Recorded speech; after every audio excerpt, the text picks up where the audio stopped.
Right after I finished this interview with Pebblebee, Daniel sent me some trackers for my trip to Malta, and I gotta say, they really came in handy. I had lost my wallet. I couldn't find it. I was racing to get on a ferry to go to Gozo, and I was faced with the prospect of spending the next 20 minutes looking for my wallet and missing that ferry. I used this Pebblebee card that I put in my wallet, and I was instantly able to find my wallet and make that ferry. So it came in really handy. Thank you, Daniel. And on to the interview.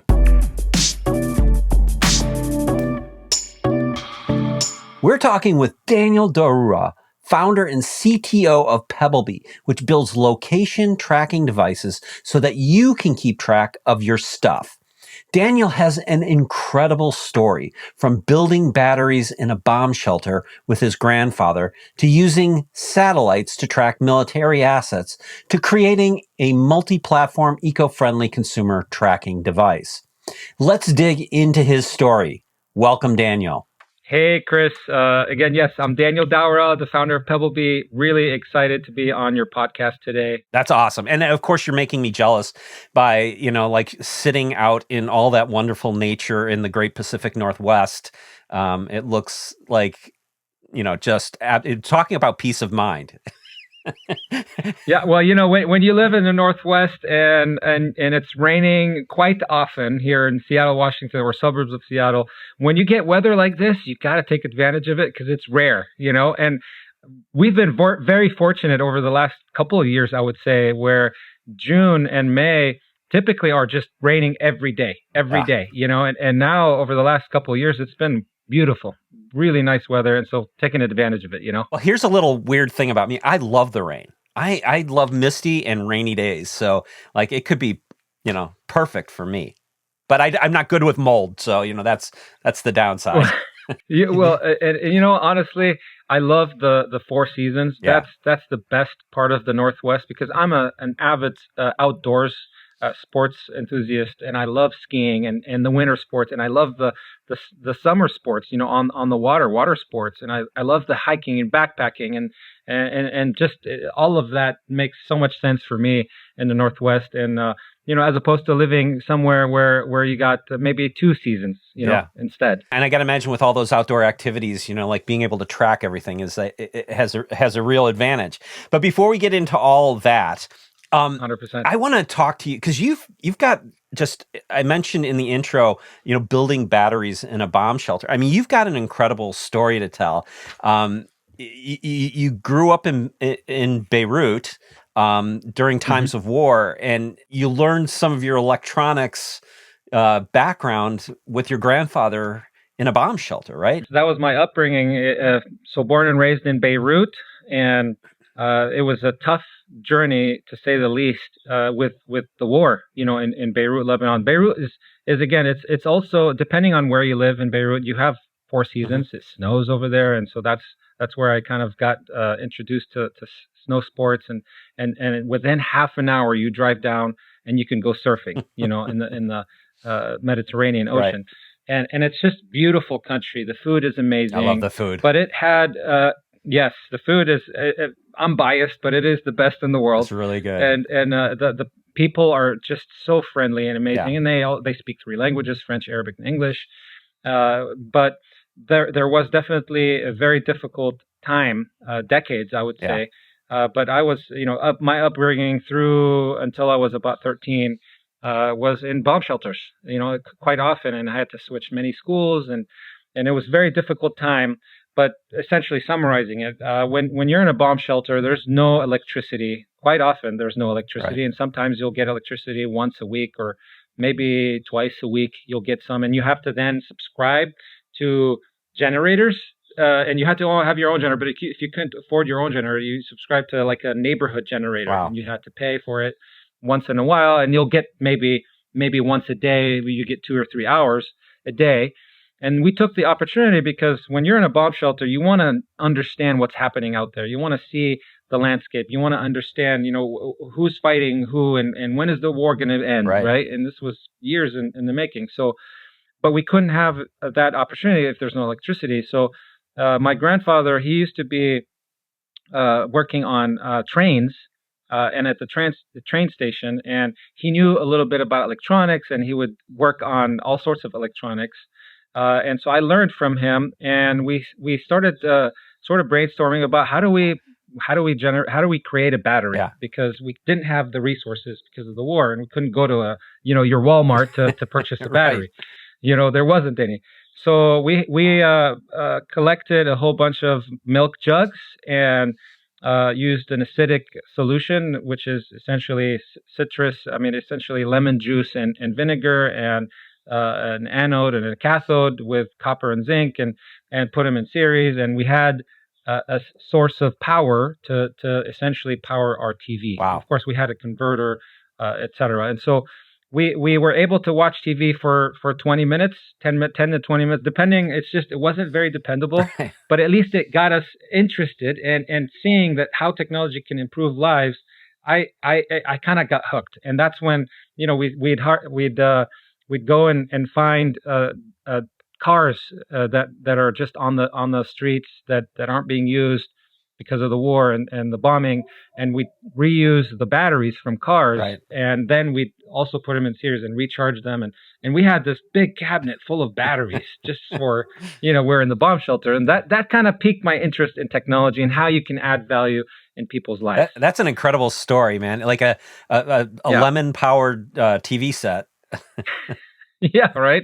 You know what? I should do it again just to bring some of the good memories. I mean, honestly, a lot of it was bad, but you always strive to look for the good, and there was always goodness in some of those situations when you're together as a family and you're just spending quality time with each other. I know there was a lot of fear, and the whole ground was shaking, but we were together, and it wasn't technology. There wasn't Instagram or TikTok and all that kind of stuff. It was just we were looking at each other and eating food together. And I just remember very clearly how my grandma would always make me these special fries, French fries, in the basement. And it's just the little things, they add up to become really great things when you're in a bomb shelter, trying to shelter yourself from bombs and shrapnels. It's right. Insane. Yeah, I mean, sometimes it's the times of hardship where, sometimes you do find that intensity of connection, and that sort of you have to really cherish those happy moments, because you don't know how many you're going to get. Yeah, absolutely. And I guess through my upbringing in Lebanon, we had a small stint where we refugeed into the U.S., and that's how I kind of the U.S. was mind blowing for me. Yeah. In terms of opportunity, right? The land of opportunity.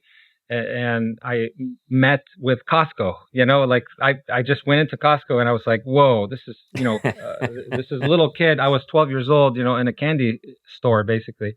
And I had about $60, and I invested all of it in candy and went back home, put it in my suitcase, went back home, and I became one of the most popular kids at school, because I was selling the candy and I made profit, but they didn't know that. They were just like, just give me more, within 2-3 days. And that just got me hooked on business, right? I mean, how do you turn $1 into $4? And just that journey, kind of the upbringing in Lebanon, and really teaching you perseverance and persistence and not quitting, no matter what, always striving for the best, and doing it while being very ethical and doing the right thing by others, no matter what it is. At the end of the day, you want to make sure you left something good behind. And so that's kind of been my sort of ecosystem. And I moved to the U.S. and I was probably about 19. Yeah. And went to electrical engineering and computer engineering. I had a bachelor and a master's in I had a bachelor in computer engineering and a master's in electrical engineering. And my thesis there was about predicting satellite traffic for military asset tracking, for the purposes of improving quality of service. Right. And that experience has enabled me to basically build precise and reliable tracking solutions, not just for the military when I worked at Boeing, and I did that for a decade, essentially, for tracking military assets worldwide, globally. it is also for consumer space. And of course, I couldn't have done it without the A+ team that we have, and the supporters, and the laser focus on developing basically reliable, efficient products that consistently deliver to our customers. That's incredible. I mean, I know that like the idea for these consumer tracking devices kind of came out of your time at Boeing while you were working on a lot of this stuff, and your kids made off with your keys, right? And that was I couldn't find them, was late to work, and boom, the idea came about. Yeah, I think that's a common experience for a lot of parents. Yes, and that was back in 2011/2012. I don't remember exactly. It was me and Nick that got together at work, and we were late. And the idea came about where, okay, we do this for a living for Boeing, for military. It's obviously very much different. We were experts at military data links, but this was different. This is more for consumer, and we're like, this is a piece of cake. We could do this. But back then there wasn't no BLE, Bluetooth Low Energy. There's Bluetooth, but not BLE, and it was just and Bluetooth barely worked. Exactly. I mean, it's still, in some cases, still barely works. So honestly, it was a struggle, but we loved it. We thrived on that challenge because of our upbringing and our background, and so we founded Pebblebee in 2013 with the vision of delivering peace of mind, for important things in our modern lives, whatever it is, belongings, whether it's keys, backpack, etc., or pets, and our mission was to be the global leader in sustainable. Key point here is sustainable, environmentally friendly IoT tracking technology for consumers and enterprise. Yeah. And we created this universal tracking platform that would seamlessly work across all platforms as of today or even last year for all consumers. And our goal was to always address the limitations of digital tracking solutions and offer a product that works natively within your ecosystem, whether it's iOS, Android, or in the future, something else.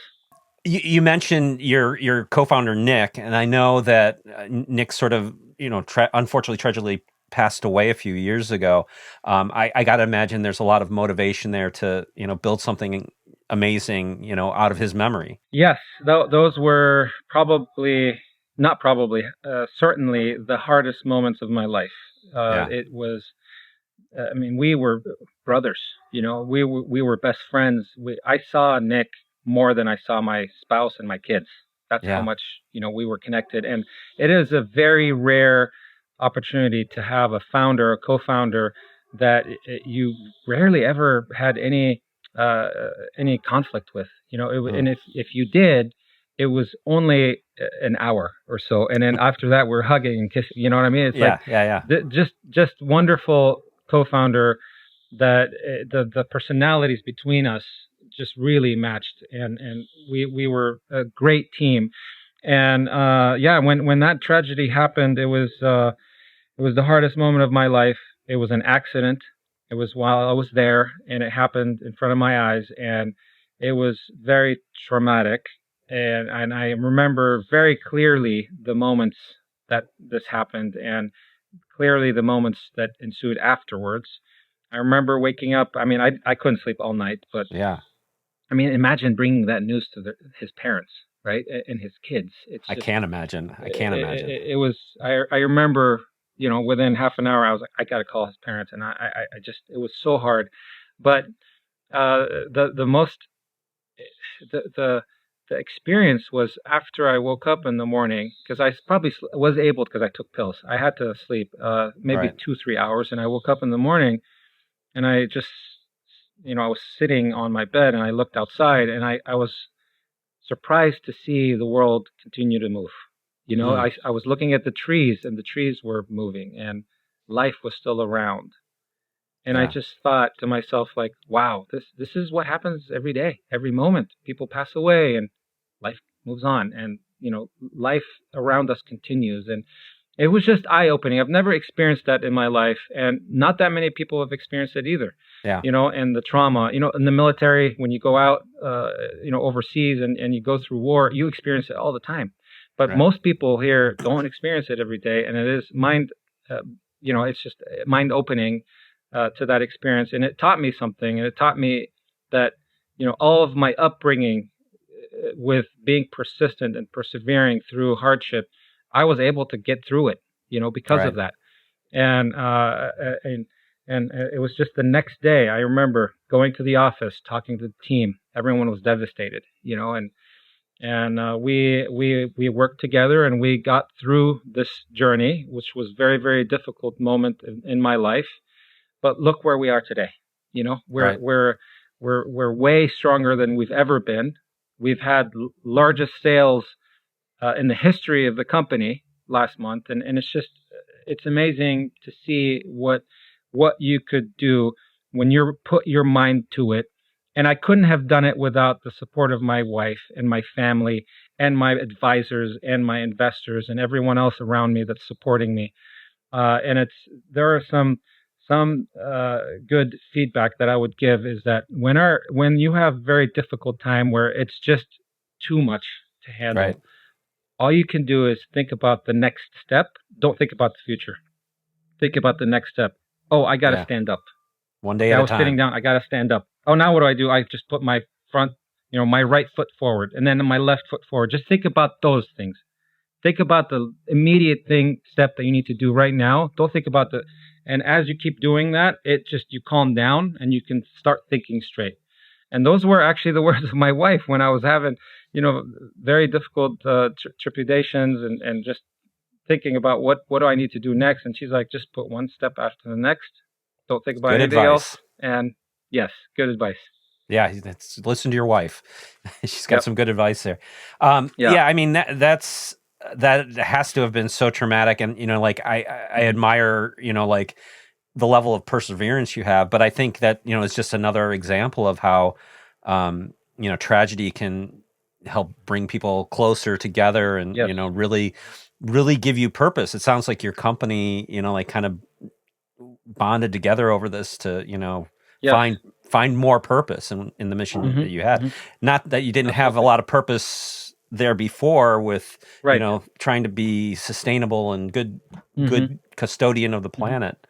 So on that front, let's talk a little bit about Pebblebee and these tracking devices. Tell me all. I mean, the thing that's so interesting to me about them, because we've seen tracking devices kind of hit the market, and I do want to mention the fact that you guys were kind of out in front of all these AirTags, and I'm sure there's lots of interesting patent discussions to be had there. But the thing that's interesting about what you're doing is it's not limited to one ecosystem. You're both iOS and Android, and you have a lot of different products that work in that space. So can you tell me a little bit all about that? Pebblebee is the first and only tracking solution today that is cross-platform compatible and works natively on iOS and Android devices in a single product, in a single That's SKU. Great. And that is basically choice, giving customers choice. And this means that the same tracker, you as a consumer can make a choice to go with the native solution, for example, Find My App on iOS, or if you're on Android, you can use the now recently announced Find My Device app, which is native on Google. Sure. Or if you like some of the features that Pebblebee provides that aren't provided by some of these other giants, like Apple and Google, you could use the user-friendly app, ensuring smooth and efficient user experience regardless of the device or app ecosystem you're using. Essentially, going back to multi-system, cross-platform, and platform agnostic, and also multi-format. And what I mean by multi-format, that's the expandable system that I was talking about earlier, and that is that technology can expand into any form factor you want, whether it's inside of a golf club or a ski, for example, we're doing with Peak Ski, which is by Bodie Miller, and or it could be in your wallet, a thin platform, or it could be on your keys, or it could be a small tag that goes on a remote control.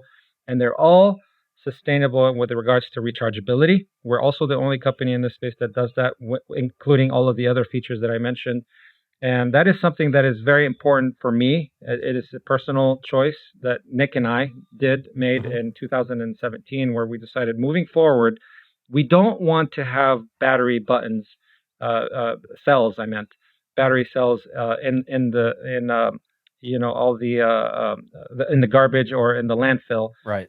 moving forward, because that's not sustainable. If you think about it, like Apple sold maybe 30 million AirTags. I don't know really, but if you look at statistics, Yeah. I mean that's equivalent to 200,000 pounds of lithium battery in landfills every year.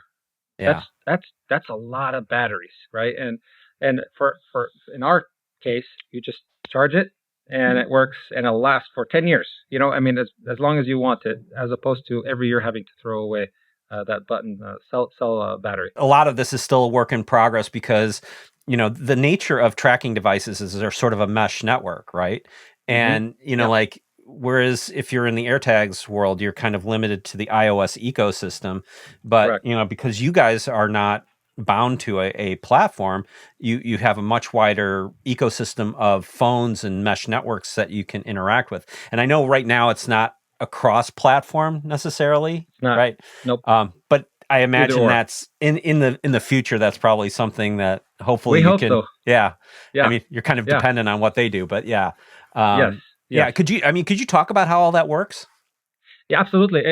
I think about it as maybe like every phone is a cell tower. Every phone in my neighborhood, every person that walks with a phone, it's a cell tower for my devices. So if I leave my keys behind, and let's say I'm doing a run and they fall off of my pocket and they're on the ground somewhere, and then I lose them. I don't know where I lost them. I did a 5 mile run and I'm at home and I pick up my phone. And if there's any iOS user, because I'm an iOS user, let's say, Right. if there's any iOS user that walks by or drives by, it picks up that signal and it reports it to me, telling me that it was discovered at this particular location using the user's phone's location, the driver's, the Right. walker by's phone's location. And it'll report it to the cloud. And the cloud, which is, let's say in this case, it's the Apple iCloud, it'll essentially send that to the owner. Apple will never know the location. No one will know the location except for the owner, which Right. is me. Unless I've also, as of recently, a couple of days ago, they announced that they'll be providing sharing to up to five additional people. So basically, I'll get that location, and it'll say, "Oh, it was just discovered at this timestamp at this location," and so I can go and now pick it up and find it. And same thing works with on the Google network. It's the same way, no difference. Regarding the unwanted tracking and the misuse of Bluetooth locations, which was Right. also been an issue, Yeah. for ever since Apple announced theirs, because of the network, because it's 1.5 billion users of iOS, and maybe 3 billion plus Android. Yeah. Because of that, we're very excited about the recent joint proposal from Apple and Google, which addresses the misuse of Bluetooth location tracking devices for unwanted tracking. And Pebblebee is very proud to be an active and collaborating partner in this initiative. Our dedication and innovation and strong patent portfolio, as you mentioned, have positioned us as leaders, in the tracking industry. And I think that's what helped us do so well with all of these partnerships with Apple and Google and others in this space, like Peekski, for example. Yeah. And so we're committing to providing the cutting edge solutions to users worldwide and developing future tracking devices in compliance with this new specification, ensuring the privacy and safety of our users.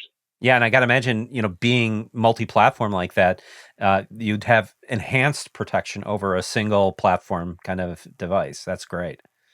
Yeah, and it's in the beginning. When you claim the device, you get the choice. And once you've decided to go iOS or Apple or any other, that's it.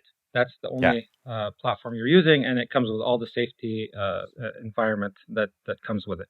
We talked about like this idea of like peace of mind about where all your stuff is. I mean, I hear all the time people talking about how they put a tracker in their luggage and they get to their destination and they can see that their luggage has been lost, but it's sitting in some warehouse somewhere, and they can kind of direct the airline to that. Or I mean, losing keys is just like a constant thing for people, like losing a wallet, like you have a lot of different form factors that you can deliver this in.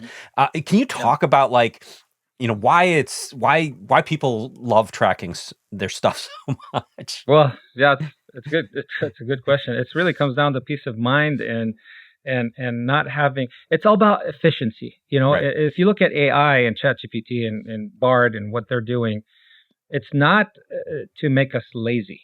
It's really not. It's about efficiency. It's like, discovering oil and processing oil so that you have petrol, and if you have fuel. Is that being lazy? Because now I'm going to use that in a vehicle so that I can drive from point A to point B and pick up my grocery stores, stuff. Yeah. No, it's just about being efficient, and this is the same thing. It's about, AI is about providing the tools so that you're much more efficient with your time, and you could do so much more. You can do Right. so much greatness. There's going to be an exponential growth if we all use it the right way.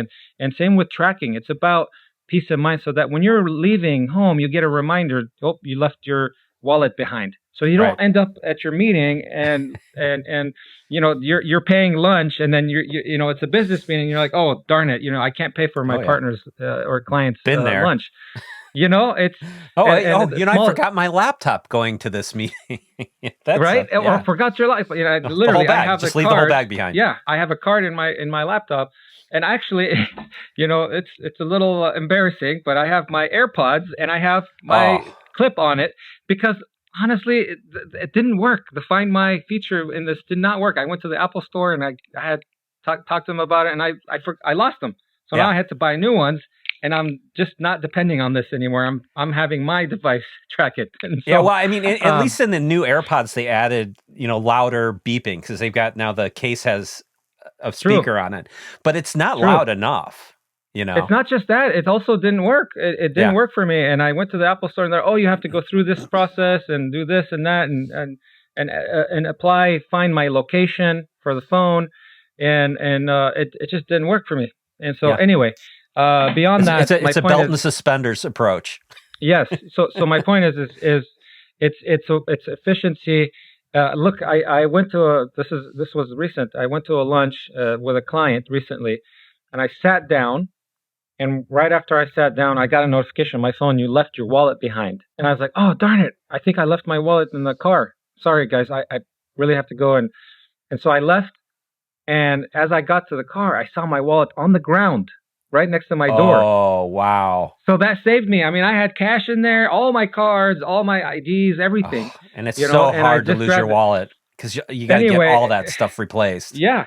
And it was great to be able to come back, and we signed the deal with that client because, I mean, I wasn't like pre-planned or anything. I swear to God, I did not practice this move, and it happened. And it was real. Like, it saved me time and headache, and gave me peace of mind. So that's really what it's about, And we're building it into skis. I mentioned that earlier with Cody that's Miller, pretty cool. Peak Skis, and Henry Griffith's golf clubs. So, two different scenarios. They're a little bit different, but it really demonstrates the versatility of our tracking platform and how expandable it can be and integrated into various shapes and sizes, and to really maintain commitment while maintaining commitment to environmentally conscious solutions, by rechargeability.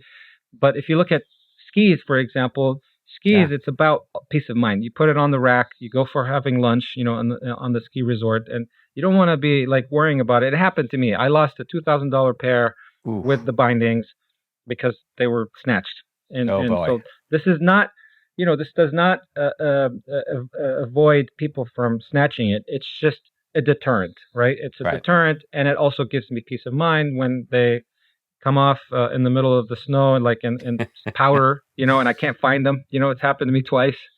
So and with golf clubs, you're golfing and you take your 9-iron or your wedge and you put them on the ground because now you're putting and you forget and you go to the next hole, and until the end of the next hole you realize, darn it, I don't have my wedge. And now it's like you're disrupting the whole flow, I don't golf much, but I can tell you that when I go golfing, and it's not just me who does this, but we spend half the time looking for clubs that got left behind on the green, Yep. And usually it's the party behind us. It's like, hey, anybody leave a wedge behind? Exactly. And most of the time you end up rejoining back with your clubs, but sometimes it's happened to me once where I never got it back. I just couldn't find it, my wedge, and it was a nice wedge, Yeah, well, somebody else has a nice wedge now. Yes, and you lost time, And you on the course. So you can't use your wedge for the rest of the round either. yes, exactly. You had to borrow your friends, and it's like, different height, and it's just, it doesn't not work. a great experience. I mean, like, it's not like I'm that good that somebody else's clubs would hurt or help me. So I'm in the same boat. I'm still gonna shake it into the water. I haven't had enough time to practice as much as I need to. Yeah. But yes. Well, and I'm like a water magnet. If I see water, I'll aim anywhere but the water, but it will end up in the water. Yep.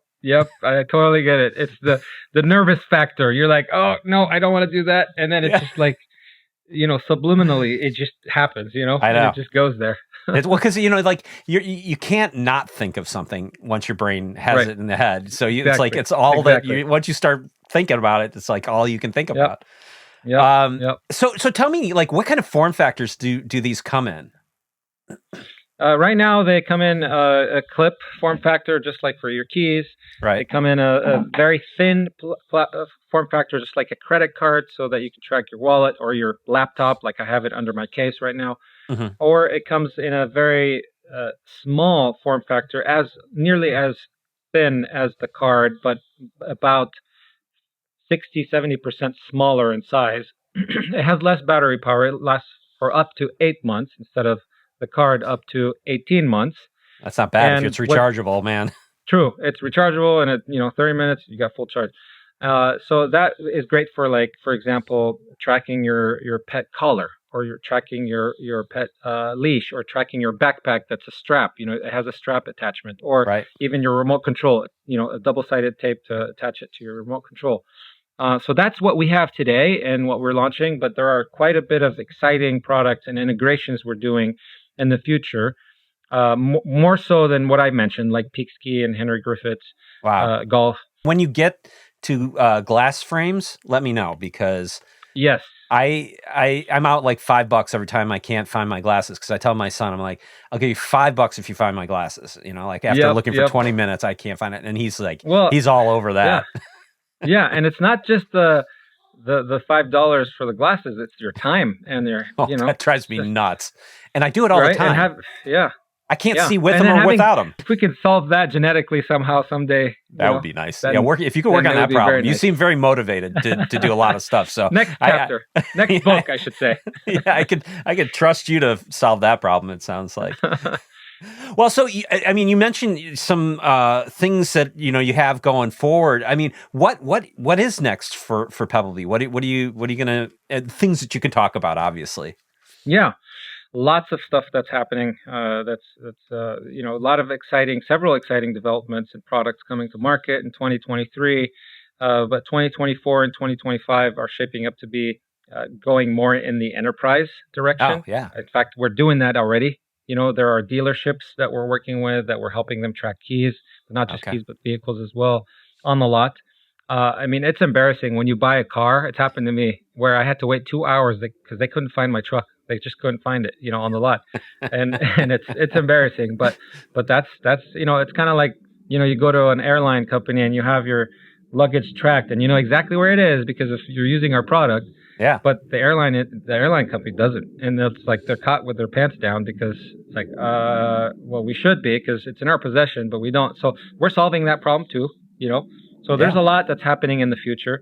I can't say specifically who or when, but it's happening soon, and we're definitely staying up to date. When it comes to Pebblebee, you can always connect with us on the usual social media platforms like Instagram or LinkedIn, and happy to connect with you on LinkedIn as well. Just search for my name, Daniel Daoura, on LinkedIn. That's Daoura, and happy to connect with regards to any business discussions. If people wanted to get a Pebblebee device, where should they go? Go to pebblebee.com. Pebblebee.com. Pebblebee.com. Are you guys in the major retailers or anything yet, or how's that? Yes, absolutely. So we're on Amazon.